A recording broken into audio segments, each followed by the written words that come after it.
Ինտերկապ հեռուստաստուդիայի երեկոյան եթերում լրատվական ծառայությունն է։ Ստուդիայում Արմեն Մանանջյանն է, բարև ձեզ։ Ծանոթացեք այսօրվա թողարկման համառոտ տեսությանը։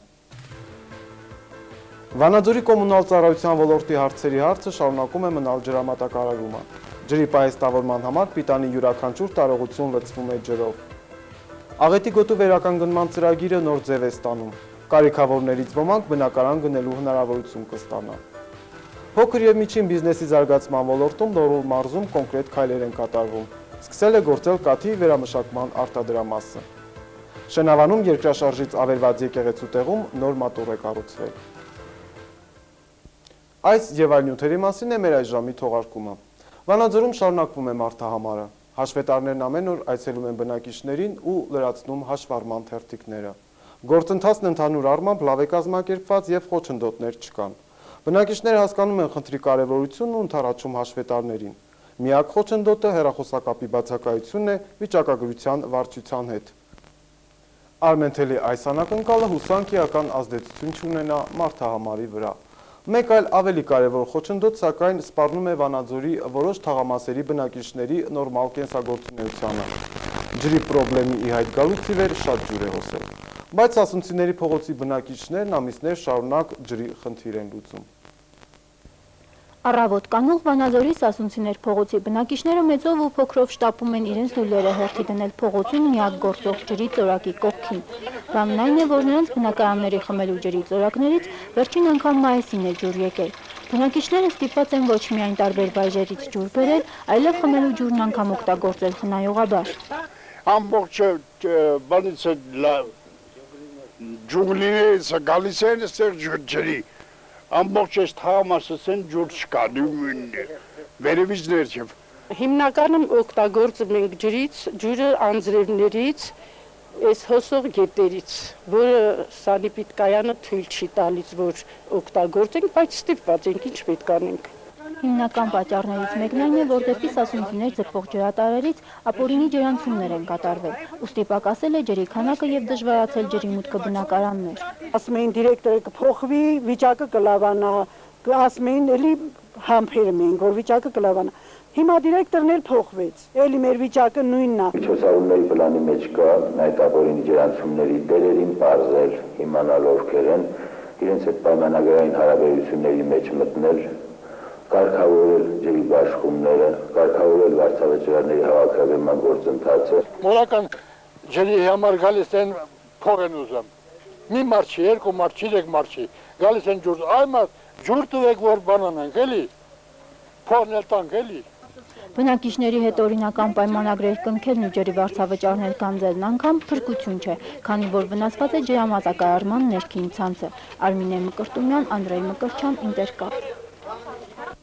Ինչպես տեղեկացնում է Armenpress լրատվական գործակալությունը, շարունակվում է Հայաստանի Հանրապետության նախագահին առընթեր ազգային անվտանգության խորհրդի քարտուղար, պաշտպանության նախարար Սերժ Սարգսյանի պաշտոնական այցը Չինաստանում։ Հոկտեմբերի 16-ին Սերժ Սարգսյանը հանդիպում է ունեցել Չինաստանի ազգային պաշտպանության նախարար գեներալ գնդապետ Չի Խաոυτյանի հետ։ Նախարարները քննարկել են պաշտպանության բնագավառում հայ-չինական համագործակցության ամրապնդմանն ու զարգացմանն առնչվող խնդիրներ։ Հոկտեմբերի 17-ին Հայաստանի Հանրապետության պաշտպանության նախարարին ընդունել է Չինաստանի ժողովրդական ներկայացուցիչների համաչինական խորհրդի նախագահի տեղակալ Խու Չինտաոն։ Հանդիպման ընթացքում քննարկվել են Հայաստանի և Չինաստանի միջև տարբեր բնագավառներում հարաբերությունների ներկա մակարդակն ու հեռանկարները։ Ձմեռը 7 սարի ետևում չէ, իսկ վանաձորցիներից շատերը դեռևս կիսախարխուլ տնակներում են բնակվում։ Աղետի գոտի հասկացությունը դեռևս մեր իրականության մի մասն է կազմում։ Աղետի գոտու վերականգնման կառավարական ծրագրին զուգահեռ սկսել է գործել նաև ԱՄՆ-ի միջազգային զարգացման գործակալության ծրագիրը։ Հաշվի առնելով այն հանգամանքը, որ նոր բնակարանաշինությունը թանկ է և ժամանակատար, գործակալությունը բնակարանի գնման վկայագրեր է տրամադրում կարիքավոր ընտանիքներին։ Շիրակի մարզում արդեն իսկ գործող ծրագրին միացավ նաև Լոռու մարզը։ Այսօր մարզում առաջին անգամ սկսում ենք բնակարանային սերտիֆիկատների բաշխման գործընթացը։ Այս ծրագրի շրջանակներում Աղետի գոտու 4000 ընտանիք մշտական կացարան ձեռք բերելու հնարավորություն կունենա։ Բնակարանի կարիք ունեցող վանաձորցի ընտանիքներից 7-ը արդեն ստացան իրենց վկայագրերը։ Տեղական ինքնակառավարման մարմինները օգնում են գործակալությանը, որպեսզի նրանք ճիշտ կողմնորոշվեն եւ բնակարանները տրամադրեն այն մարդկանց, որոնք որ իրապես բնակարանի կարիք ունեն։ Եվ այսպես բնակարանի կարիք ունեցող Վանաձորցի 427 ընտանիքներից 7-ն այսօր հնարավորություն ստացան նոր բնակարան ձեռք բերելու։ Թեև նրանցից բոլորը չէ, որ միանշանակ կերպով հավատ են ընծայում այս ծրագրին։ Ապրել 13 տարի տնակում եւ հնարավորություն ստանալ տեղափոխվելու բնակարան քարետուն, ինձ թվում է ոչ մի բառ չի կարող ինձ թարգմանել եւ ասել այն ինչ որ հիմա ես եմ զգում։ Սրանով ես կարամ բնակարանը ստեղծեմ։ Ոչ։ Եթե այդ արժեքն հասել, եթե առաջ ելներ, կարելի է լամի բան էլ ինձ կմնարազի ջան, բայց հիմա չէ։ Շիրակի մարզում իրականացվող ծրագրի փորձը սակայն թույլ է տալիս հուսալ, որ այն իսկապես արդյունավետ կլինի։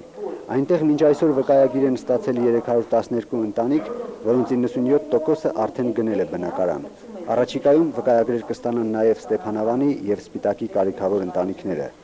Ներսես Մատինյան, Անդրեյ Մկրտչյան, Ինտերկապ։ Աղետի գոտուց դեռ շուտ չենք ձերբազատվի, սակայն սպիտակցի մեր գործընկերների տրամադրած տեսանյութը մեզ լավատեսություն է ներշնչում։ Աղետի հետևանքներին պետք է դիմակայենք նաև ապրելով, ոչ միայն հացով։ Աղետի գոտին վերականգնելու համար միայն նոր շինություններ կառուցելը դեռ բավական չէ։ Հարկավոր է վերակառուցել նաև մարդկանց հոգիները։ Այս հանգամանքը լավ են գիտակցում Սպիտակի թիվ 7 դպրոցում։ Երեխաների հոգևոր դաստիարակությունն այս դպրոցում սկսվում է մկրտությամբ։ Այստեղ արդեն ավանդույթ է դարձել աշակերտներին խորվիրապում մկրտելը։ Սա երրորդ սերունդն է արդեն, որ այս նույն տեղում, այս նույն եկեղեցում մենք մկրտություն ենք կազմակերպում։ Հոկտեմբերյան մի գեղեցիկ օր խորվիրապ վանքի վանահայր Զարե Վարդապետ Կաբաղյանը մկրտեց Սպիտակցի 40 մանուկների։ Պահպանիչ Եղուս Սավադացրոս Քրիստոս Աստված մեր, բայա, պահպանյա է որտնյա, նոր մկրտյա ծարայքս և աղախինքս կո, ըսկնկա հայրս, ըսկնկա մայրս, ընթովանյավ սուրպ և պատվակալ խաչի ութքովի խաղաղության։ Մատաղ սերնդի հոգևոր վերածնության գործում Գուգարատ թեմի հոգևոր հայրերից բացի տարիներ շարունակ դպրոցի կողքին կանգնած է եղել նաև տիեզերական առաքելություն հոգևոր միությունը, որն իր առջև նպատակ է դրել հնարավոր բոլոր միջոցներով օժանդակել աղետի գոտու երեխաների կրթության բարելավմանը, հանգստի կազմակերպմանն ու առողջապահական վերահսկմանը։ Սպիտակ քաղաքը արդեն խփված կոտրված քաղաք է։ Ինչու հենց առաջին օգտագնացությունը Սպիտակից է եղել։ Դա պատահական չի, երկրաշարժի ծանր օրերից հետո առաջին մկրտությունը առաջին դասարանցիների հետ եղավ Գոհարիկ Ղազարյանի անմիջական միջնորդությամբ կազմակերպեցին եւ Աստված օգնեց եւ օրհնեց եւ այսօր նույն դպրոցի 4-րդ խումբն է, որ գալիս է մկրտվելու, թվով 230 երեխաներ նույն դպրոցից մկրտվել են եւ դա Աստծո կամքն է։ Կհասկանան ու կընկալեն այս փոքրիկները մկրտության ողջ խորհուրդն ու իմաստը, մեզնից է կախված։ Զի Հիսուսն ասաց. «Թույլ տվեք այդ փոքրիկներին եւ մի արգելեք նրանց ինձ մոտ գալ, որովհետեւ այդպիսիններին է երկնքի արքայությունը»։ Անահիտ Չոբանյան, Սպիտակ հեռուստաստուդիա, հատուկ Ինտերկապի համար։ Ինչպես տեղեկացնում է Armenpress լրատվական գործակալությունը, 400 կիլոմետր երկարությամբ գազամուղի խողովակների գծումը, որը Սև ծովի հատակով Ռուսաստանից կձգվի դեպի Թուրքիա, կավարտվի եկող տարվա փետրվար-մարտին։ 2002 թվականի 3-րդ եռամսյակում դրանով կմղվի առաջին գազը։ Այսօր հայտարարել է Ռուսաստանի Դաշնության վարչապետ Միխայել Կասյանովը։ Վարչապետն ընդգծել է, որ դա եզակի նախագիծ է այն առումով, որ խողովակները գծվում են ծովի 2 կիլոմետր խորության վրա, ինչպես նաև պոմպամղիչկայանի կառուցման տեսակետից, որտեղ ճնշումը սովորականից 4 անգամ ավելի բարձր կլինի։ Այդ կայանը Կրասնոդարից կառավարվելու է գործնականում ինքնավար ռեժիմով։ Ժամանակին Լոռու մարզը հայտնի է եղել իր արդյունաբերական հսկաներով։ Դրանց վերագործարկումը օրախնդիր հարց է ողջ հանրապետության համար։ Դրա հետ մեկտեղ կարևոր է նաև փոքր արտադրամասերի գործարկումը։ Տաշիրի տարածաշրջանի Կատնարավ գյուղի նախկին տոհմաբուծարանն այսօր վերափոխվել է կաթի փոշու արտադրամասի։ Միլդոս ամանափակ պատասխանատվությամբ ընկերության միջոցներով ու նախաձեռնությամբ ավարտվել են շինարարական աշխատանքներն ու արդեն արտադրվել է կաթի փոշու առաջին խմբաքանակը։ Ես շուկայում չեմ կարող գնով մրցակցեմ, ես միայն որակով պետք է մրցակցեմ, որովհետև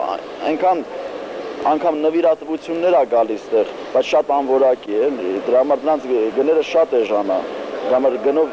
սխալ կլնել, ես մրցակցեմ, բայց որակը բարձր պետք է լինի։ Հումքը ձեռք է բերվում կաթնարատից ու հարակից 4 գյուղերից։ Օրական 3 տոննա կաթ է մթերվում արտադրամասում, եւ շուրջ 150 տնտեսություն արդեն լուծել է կաթի իրացման խնդիրն ու 10-օրյա պարբերականությամբ ստանում է իր հասանելիք գումարը։ Իսկ արտադրամասի 25 աշխատողների մեծ մասն ընտրվել է հենց կաթնարատից ու յուրաքանչյուր ամսվա վերջում ստանում է միջինը 35,000 դրամ աշխատավարձ։ Աշխատանքը շատ լավ անդանում, կարող է պարապ չենք, ստաբիլ գործ են գալիս, ոչ լավ էլի գործերը, ստաբիլ փող են ստանում անպայման, ամեն ամիս իր ժամ։ Քաղաքի նորմալ առօրյան կենցաղը թողել, հարմարվել են գյուղական կենցաղին ու մենք գոհ ենք ամեն ինչից։ Օրեցօր ընդլայնվում է արտադրանքի ծավալը եւ շուտով աշխատանքով կապահովվի եւս 15 մարդ։ Իսկ մոտ ապագայում հայկական շուկայում կհայտնվի հայկական կաթի փոշին։ Նաիրա Բուղադարյան, Սարիբեկ Մարկոսյան, Վանաձոր, Ինտերկապ։ Այս արտադրամասի գործարկումը ինչ-որ չափով կնպաստի մարզի պարենային ծրագրին, իսկ Շիրակի մարզի Ջրաձոր գյուղում պարենային խնդիրն այլ լուծում է ստացել։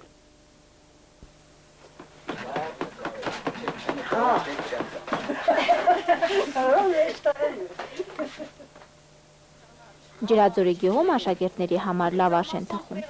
Ուսումնական տարվա սկզբից այս փոքրիկ գյուղում իրականացվում է ՄԱԿ-ի գրասենյակի սնուցում փորձնական ծրագիրը։ Համաշխարհային պարենային ծրագրի շրջանակներում դպրոցներին հատկացվում է սնունդ, իսկ համայնքն այն իրագործում է։ Որպեսզի այլուրի կորուս չտանք, լավաշ ենք թխում, ինչքան հնարավոր է երեխաներին, ինչքան ուզում են, այդքան տալիս են հաց։ Լավ կուշտ երեխաները այստեղից գնում են, միաժամանակ ամբողջ գյուղը լավ գոհ է։ 77 աշակերտ ամեն օր գալիս է դպրոց եւ անհամբերությամբ սպասում ընդմիջման։ Հենց այդ ժամանակ աշակերտները գնում են ճաշարան։ Մինչև այսօր թե դպրոցը, թե ճաշարանը գործում են տնական պայմաններում, բայց դա երեխաներին չի խանգարում։ Զգացվում է, որ իրենք անհամբեր սպասում են այդ պահին, որ հենց զանգը տվեց, անմիջապես գալիս են այստեղ ճաշարան, այսպես ասած, հաց ուտելու։ Ու հետո նստում են հաց ուտելու իրենք, շատ լավ, արդեն լավ ընտելացել են, սովորականի նման ոնց որ իրենց տանը։ Սննդի կալորականության 75%-ն ապահովում է համաշխարհային պարենային ծրագիրը, իսկ 25%-ը համայնքը։ Դպրոցներին բաժանվում է ալուր, ծետ, ձկան պահածոներ սիսեր, իսկ համայնքը տրամադրում է բանջարեղեն կաթնամթերք։ Յուրաքանչյուր համայնքի ճաշարանում հերթափոխով աշխատում է 20 գյուղացի։ Սնուցում ծրագիրը գործում է նաև Շիրակի մարզի Ողջի գյուղում։ Հատկանշական է, որ երկու գյուղում էլ ամբողջ գործընթացը վերահսկում են դպրոցների տնօրենները։ Ավելի քան 80 օր դպրոցականները մեծ ընդմիջումներին կհաճախեն ճաշարաններ։ Ստելա Մարտիրոսյան, Արտակ Մարուքյան, Ինտերկապ։ Ինչպես տեղեկացնում են Գավառի Քյավառ հեռուստաընկերության մեր գործընկերները, երկար սպասումից հետո Գեղարքունիքի մարզում հիմնադրվեց գյուղատնտեսական փոխօգնության բանկ, որի առաջնային նպատակն է վարկավորման միջոցով մարզում զարգացնել գյուղատնտեսությունը։ Բանկը վարկեր է տրամադրում նաև այլ ծրագիր իրականացնելու համար։ Իսկ անկյուն գումարած 3 հեռուստաընկերությունը տեղեկացնում է, որ Ալավերդի քաղաքում եւ Թումանյանի տարածաշրջանում օգոստոս ամսից հետո կենսաթոշակ չի տրվել։ Ինչպես պատճառաբանում է կենսաթոշակային հիմնադրամի տնօրեն Մնացականյանը, Մանես եւ Վալեքս փակbaşնետիրական ընկերությունը եւ Metal Prince ընկերությունը, որոնք համարվում են հիմնադրամի ամենամեծ ապահովադիրները, աշխատավարձերի վճարումների ձգձգման պատճառով չեն կատարում համապատասխան վճարումներ։ Մնացականյանը տեղեկացնում է նաեւ, որ ցուցակները ժամանակին չեն վերադարձվել կենտրոն, ինչի հետևանքով ուշացել են սեպտեմբեր ամսվա հաշվարկները։ Ըստ նրա, եկող շաբաթվա ընթացքում կսկսվեն սեպտեմբեր ամսվա կենսաթոշակների վճարումները։ Եթերում լուրերի թողարկումն է։ Քրիստոնեության ընդունման 1700-ամյակի տարում Գուգարաց թեմում ակտիվ եկեղեցաշինություն է ծավալվել։ Օրերս հավատավոր ժողովրդին հանձնվեց Շենավանի եկեղեցին։ Երկրաշարժից ավերված 7-րդ դարի կառույցի տեղում Վլադիմիր Մովսիսյանի հովանավորությամբ կառուցվել է Սուրբ Ամենափրկիչ մատուռը։ Շենավանը գրեթե ոչնչով չի տարբերվում Լոռու մարզի մյուս գյուղերից։ Այստեղ էլ մարդիկ հիմնականում զբաղվում են հողագործությամբ ու անասնապահությամբ, ապրում առօրյա հոգսերով։ Բայց այսուհետ շենավանցին հպարտանալու մի առանձնակի առիթ ունի։ Երկրաշարժից հիմնովին ավերված միջնադարյան եկեղեցու տեղում կառուցվել է մի գողտրիկ մատուռ, Սուրբ Ամենափրկիչը։ Աստծոտունը վերականգնելու մտադրությունը վաղուց էր հասունացել Շենավանում։ Գաղափարը ծնվել է համայնքում, համայնքի նախաձեռնությամբ, գյուղապետարանի նախաձեռնությամբ, որպեսզի համայնքը հոգևոր սնունդ ստանա, դրա միակ պատճառը դա է, կառուցել Աստծո տունը։ Համայնքը կայացրել իր որոշումը եւ այստեղ անմասն չեն մնացել Մովսյանների Գերդաստանը եւ նրա լավ ընկերները, որոնք ամեն ինչ արեցին, որպեսզի այս գեղեցիկ կառույցը կառուցվեր որպես հոգևոր օջախ Շենավանի համայնքում։ Հոկտեմբերի 14-ը դեռ երկար կհիշեն այս գյուղի բնակիչները։ Այդ օրը ողջ համայնքի ու նաև հարևան գյուղերից, քաղաքներից ու մայրաքաղաքից ժամանած հյուրերի ներկայությամբ Գուգարաց թեմի առաջնորդ Սեպուհ եպիսկոպոս Չուլջանն ուծեց նորակառույց եկեղեցին։ Մատուցվեց առաջին պատարագը, կայացավ առաջին կնունքը, առաջին մատաղը։ Ընդունելու մատաղն է ժամին պահապան վալուտին։ Եկեղեցի ունեցել ենք երկրաշարժը քանդեց, հին եկեղեցիներ են, այդ քանդեց երկրաշարժը։ Ամեն կիրագյուր, անասունները վիկապեի, մոմերեչնեի, կետայիք է ժամի, մեր ժամ է սահմանած։ Էթե մեր ժամ բիետային մոմեր վարեի կուխտնանեիք, վերադարնեիք։ Շենավանցիների մի մասը լքել է գյուղը, մեկն էլ քաղաք կամ օտարափեր։ Սակայն լավատես է շենավանցին ու հուսով է, որ նորակառույց եկեղեցին հարոս է դառնալու տունդարձի ճանապարհին։ Ինձ թվում է, որ գնացածները երևի կմտածեն վերադարձի մասին, որովհետև ամեն մարդ իր հողի վրա պետք է աղոթքը առաստված հասցնի։ Մեր հաջորդ տեսանյութը ներկայացնում է մի մարդու ճակատագիր։ Մեր հերոսուհին թեպետ արդեն ծեր է, բայց շարունակում է ապրել երիտասարդության հուշերով։ Այդ կինը խորհրդանշում է 30-ական թվականների բռնադատվածների ընտանիքների ներկան ու անցյալը։ Վահմիկ գլխին ու ճաշկերա տկնի։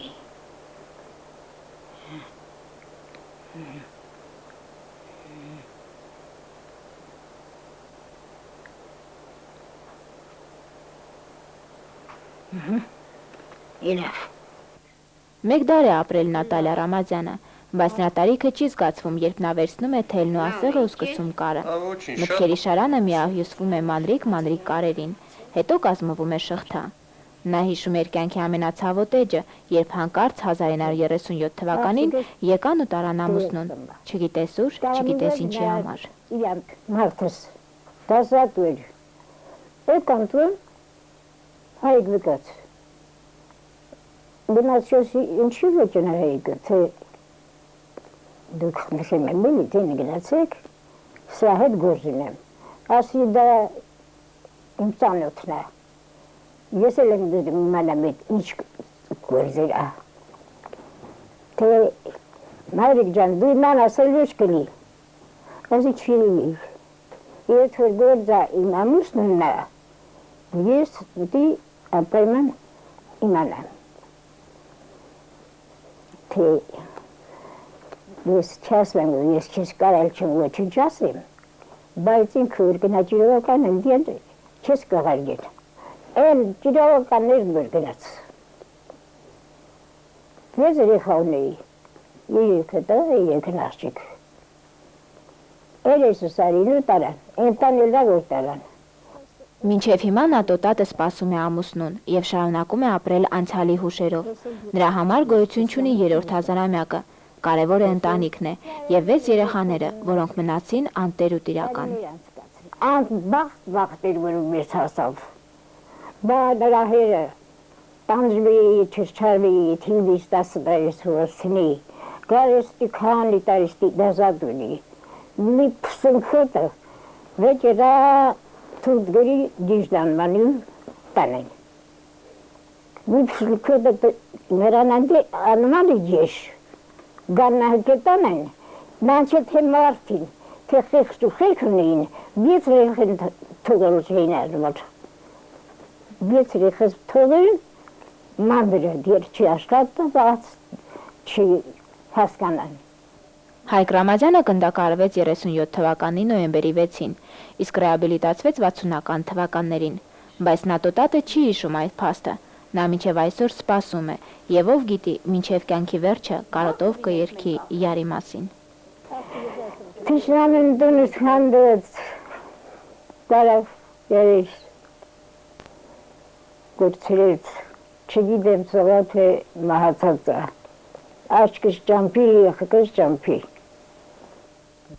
Այժմ ձեր ուշադրությանն ենք ներկայացնում Ինտերնյուս Արմենիա հասարակական կազմակերպության տրամադրած Ռուսաստանի Դաշնության մեր գործընկերների տեսանյութը։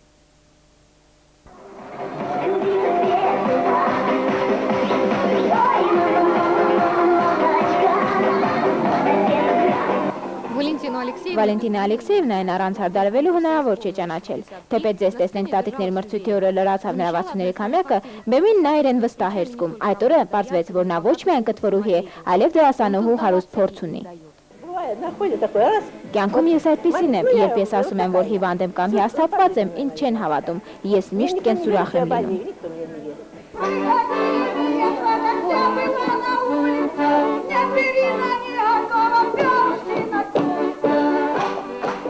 Տատիկների տաղանդների բազմազանությունը զարմացրեց ձեզ տեսնենք տատիկներ մրցույթի անձնաժողովի անդամներին։ Ակնհայտ էր, որ բոլոր մասնակիցները գոհ էին մրցույթի արդյունքներից, ի վերջո կարևորը ոչ թե հաղթանակն էր, այլ երեկոն հետաքրքիր անցկացնելը։ Այս եթերաժամին այսքանը։ Թողարկման վերջում կարող եք ծանոթանալ նաև եղանակի տեսությանը։ Ցտեսություն եւ ամենայն բարիք ձեզ։